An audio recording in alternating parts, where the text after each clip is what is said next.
I hope it's something interesting in the mail. Hello, Stephanie. You seem to be in a very good mood. I've had a very satisfying day. Does it have something to do with the postcard? Well, not exactly, but I must say I'm pleasantly surprised that Brooke found the time to write to me. I'm rather amazed that she would send you a postcard. To her former fiancé while she's on her honeymoon? I don't find that offensive. James, you were engaged to her. You ran off to Santa Barbara. The two of you were going to be married. That's the delightful thing about Brooke. She almost always manages to get away with almost everything. Except good taste. Careful, Stephanie. She married your son. Well, I'm not responsible for his bad taste. So, what can I do for you? Well, nothing too much, really. I was out and about. I thought I'd stop and see how you are. I'm fine, thank you. I had a very interesting session today. You're not going to reveal the deep, dark secrets of a patient, are you? No, he's not exactly a patient, although he did come to me for advice. In fact, he said he wouldn't mind me mentioning it to you. Eric was here. Really? Yes. What must it have to do with Sheila? She must be driving him crazy. Well, we both knew that was bound to happen sooner or later, didn't we? He didn't come here in hopes of resurrecting that marriage, did he? That would be ironic, wouldn't it? Would you care for some tea? Thank you. Well, did he? Stephanie, you know I cannot be more specific than that. Thank you. So there is trouble. Are Eric and Sheila going to separate? No, Eric, this isn't fair. Well, it's not a question of fairness. It's a question of necessity, Sheila. You and I going to James' work for therapy. Yes. He's one of the best. He also hates me. He doesn't hate you, Sheila. He does hate me, Eric. We don't need James. We don't need therapy. Oh, we more than need therapy. We're desperate for it. This marriage is in big trouble. You're overreacting. No, if anything, I'm underreacting. You and I are headed for a divorce, Sheila. And that's exactly what I'm going to file for if you don't agree to this. All right, okay. We'll go to therapy, just not with James. It has to be James. No! He's the only doctor I would trust. Well, he's one person that I don't trust. I can't think of anybody that you trust, Sheila. Eric, please. Let me do some research. I'll find us a great therapist. No, I'm not going to let you stonewall me on this. I already told James that I would be calling for an appointment. Oh, lovely. He must have really loved that. What's he doing? Dusting his tape recorder off, licking his chops? Eric, he can destroy me. How, Sheila? How can somebody destroy you? How can James Warwick destroy you? What is it? I mean, are your secrets so deep and dark and forbidding? My God, you're a threatened woman. Why is that, Sheila?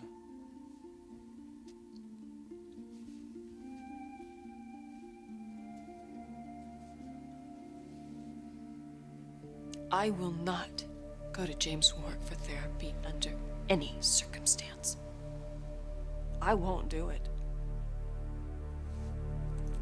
Well, then I'll see you in court.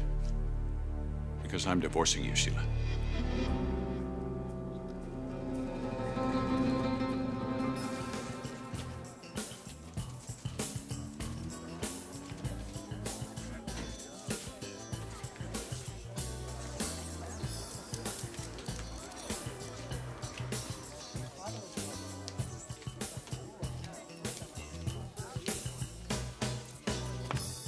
Hello, handsome. Hey, Miss Spectra. Usual? Maybe later. Listen, I haven't missed her, have I? Not yet. She comes in after school, right? Every day is where she meets her honey. One coming aboard.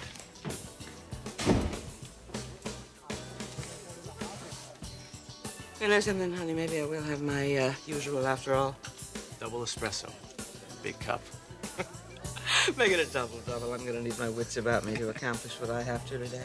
You got it.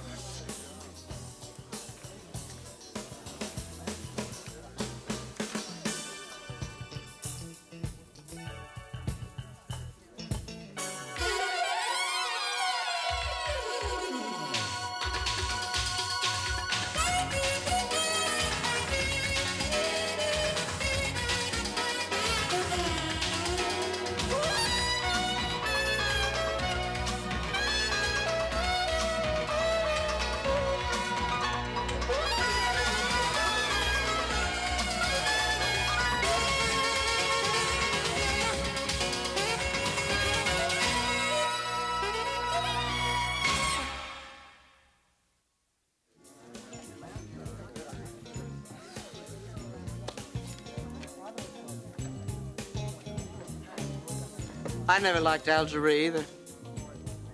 Oh, well, it's not algebra, it's trigonometry. Really? I like that even less. May I? Sure.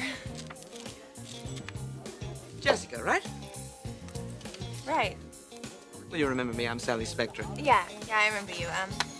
Look, if you want to talk to me about my boyfriend not calling you about the job, Oh, no. really... No, I don't want to talk to you about that. I will admit I was a little surprised when I didn't hear from him. It was a pretty good opportunity, but I guess he's a bright boy. He knows what he wants. No, it's just that I was standing over there, and I was watching you, and you reminded me of someone from a long time ago. Who? Someone close to me. Young girl. A young girl who should have been a lot happier than she was. Oh, your daughter, right? Actually, it was me. You? Me and my family moved to Los Angeles when I was just about your age. I even went to the same high school, the one across the street. It was the worst year of my life. Why? Well, you know how it is for a young girl. I think every young girl thinks that her senior year in high school is going to be the best year ever. It's going to be the perfect year. It's going to be the year when all of her hopes and dreams start to come true. Well, I felt like that. And I had a boyfriend, like you. What happened? My family didn't like the boy. They didn't want to see us together, so when my dad got offered a job out of town, they were very happy to move me here. I used to come over here after school with my books. I'd sit here all alone. I was miserable.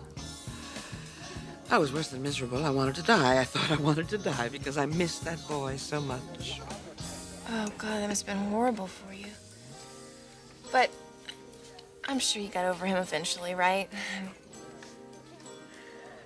No, I never forgot about him. What I did was forget about love. I learned how to live without it. I spent that year learning how to take care of myself. I was going to make something of myself. When I graduated high school, I went right down the street to Galaxy Fashions, and I talked my way into a job, and I learned the fashion business. And within 10 years, I owned that company. I changed its name to Spectra Fashions. Wow. But you know, it's funny. You would think with all of that material success that I was able to achieve for myself that the memory of one sad, lonely year in my life would have faded away like so many others have. But it hasn't. Because something bad happened to me that year. Something inside of me died, and I have not been the same person since that happened. And I was standing over there looking at you, and I saw myself as a young girl. And honey, my heart just broke for you. Because I know exactly what you're going through. And the worst part of it is, I know it isn't necessary.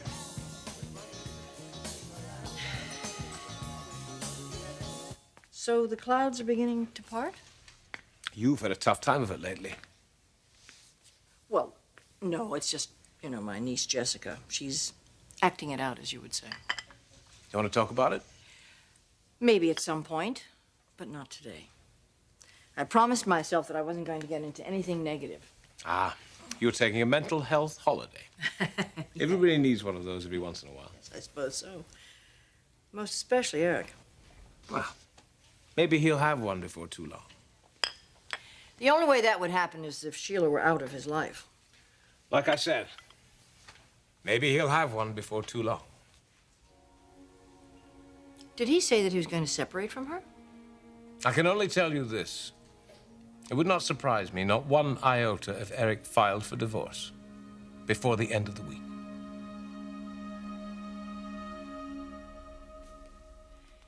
Eric, this is blackmail. Well, you can call it what you want, Sheila. But either we solve our problems or this marriage is over. Honey, I want to solve our problems as well, but James isn't the way to do that. He'll only make things worse. Look, I don't want to argue about this anymore. I've given you a choice. Obviously, you've made your decision. Because I won't go see James Warwick. You're gonna divorce me? And just like that. Oh, come on, Sheila. Nothing is just like that. But I'm tired. I'm tired of pretending here. And that's what we've been doing. That's all we've been doing. Pretending to talk and to relate and to be intimate It's all but a sham. You and I haven't been happy for months. All I want to do is try to fix that. But you don't want to. So I'm finished. That's my final word. I'll pick up some clothes. You can stay at the house. You can't leave me, Eric. I'm pregnant.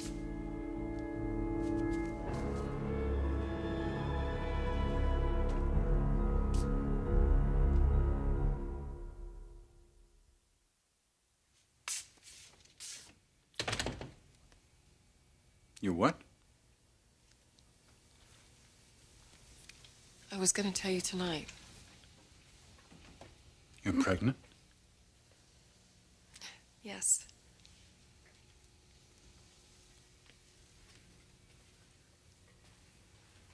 Well, you really are amazing. Honey, I know it's not what you wanted, another baby. You're not pregnant, Sheila. But I am. You couldn't be. Sweetheart, it's not like we haven't slept together.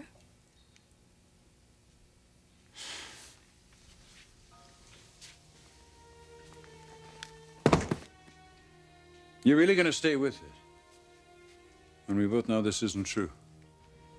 Well, time will tell. No, let's not wait for time to tell. I want proof. I want proof right now. Fine. Okay, I'll get you proof. How? You're going to some doctor and doing everything you possibly can to get him to falsify records? Is that how you do that? Sheila, how long will you hope to get away with something like this? For 1 month? For 2 months? And then what? You're lying. You know damn well you're not pregnant. Eric, let's go home. I'll take a pregnancy test. If you're still not satisfied, I'll go to any doctor you like. Careful, Sheila. I may take you up on that. I expect you to. I even insist. You're serious? Eric, honey, I'm carrying your baby. No, you're not. If you're pregnant, you're carrying someone else's child.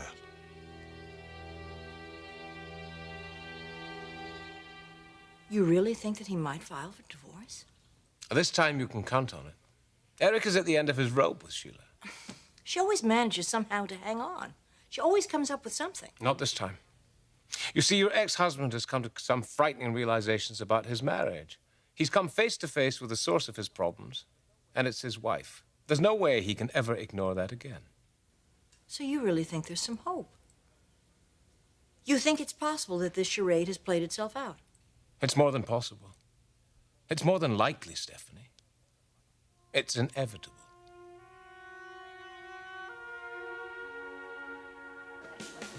So you think what I'm going through is unnecessary, huh? I know it is. Why do you say that? Well, I was just remembering what it was like when I was your age. If my family, if my folks had been able to show me 1 ounce of respect and understanding, if they had just acknowledged the fact that what I was feeling was real, that I had real emotions, if they hadn't treated me like a child, my whole life could have been different. You know, sometimes I really think it's criminal, the way adults treat the youth in their lives. I mean, look at you. Here you are, 97% grown up, and you are still being treated like 20% of a human being, right? I know. Why do they do that? Oh, I don't know, honey. I think it has something to do with when adults look back on their lives, they feel anger and they feel bitterness because of the youth they feel they've lost.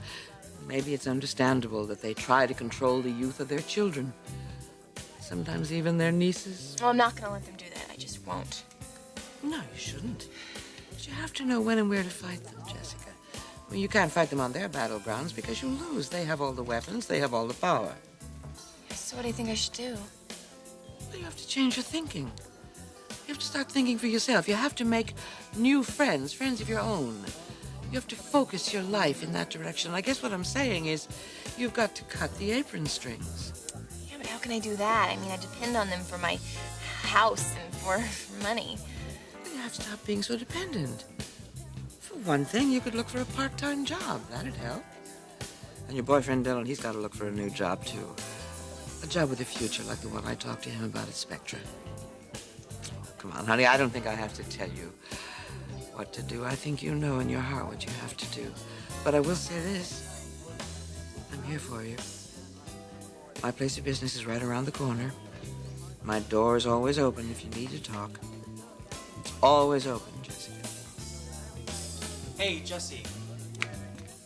Hi, Dylan. Pull up a chair. I was just, talking to Miss Spectra.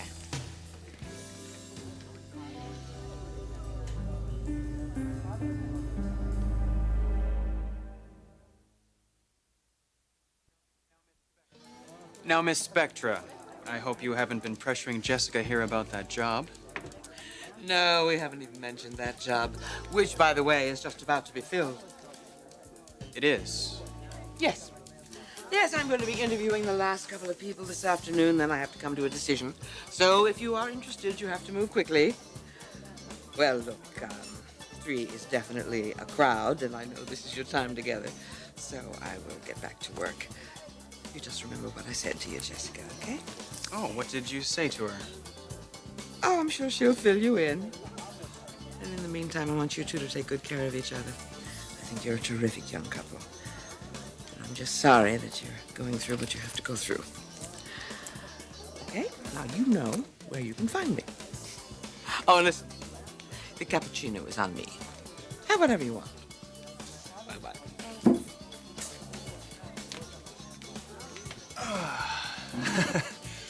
What a dynamo, huh?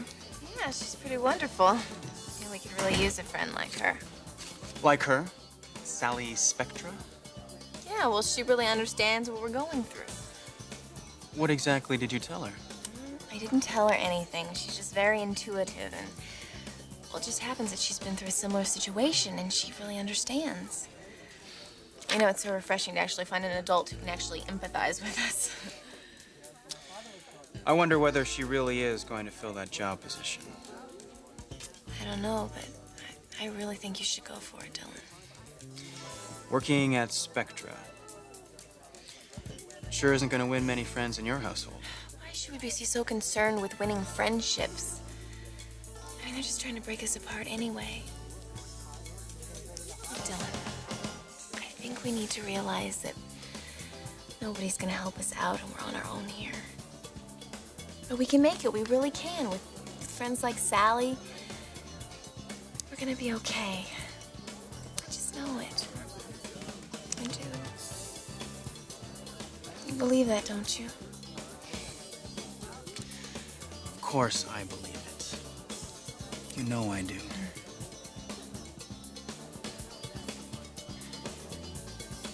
All right, we are having an argument. But that does not give you the right to be cruel. Sheila, I'm not being cruel. I'm telling you a fact. I'm stating a fact here. If you're pregnant, it's with another man's child, not mine. How can you say that to me? Do you have any proof? Do you have one shred of evidence that says I ever cheated on you? No, I don't. That's why I think this whole conversation is insane. You are no more pregnant than I am. Oh, we have problems, all right. We have big problems, Eric.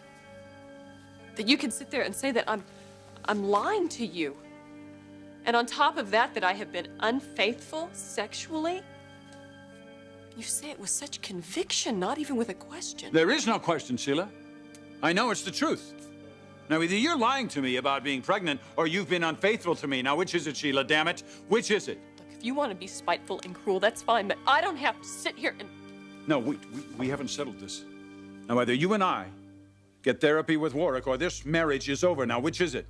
You know, I am so upset with you. I am sick to my stomach. Probably doesn't bother you, though, does it? No, not at all. Hell, you'd probably love it if I had a miscarriage right here. Would that make you happy, Eric? Would that prove to you that I'm pregnant? Why are you being so cruel? Why do you want to hurt me? Who is he, Sheila? Oh, would you please stop? Now, you tell me who he is. You knew I didn't want us to have a baby, and so you went out and you got somebody else to do it for you. Who is he? I want to know what his name is, right now. We made love 2 times last month. Twice. You probably don't remember either one, Eric. Well, I do. I remember every intimate moment with you because they are special to me. Yes, they are not that often, but I live for those moments. And one of those moments, I conceived your child.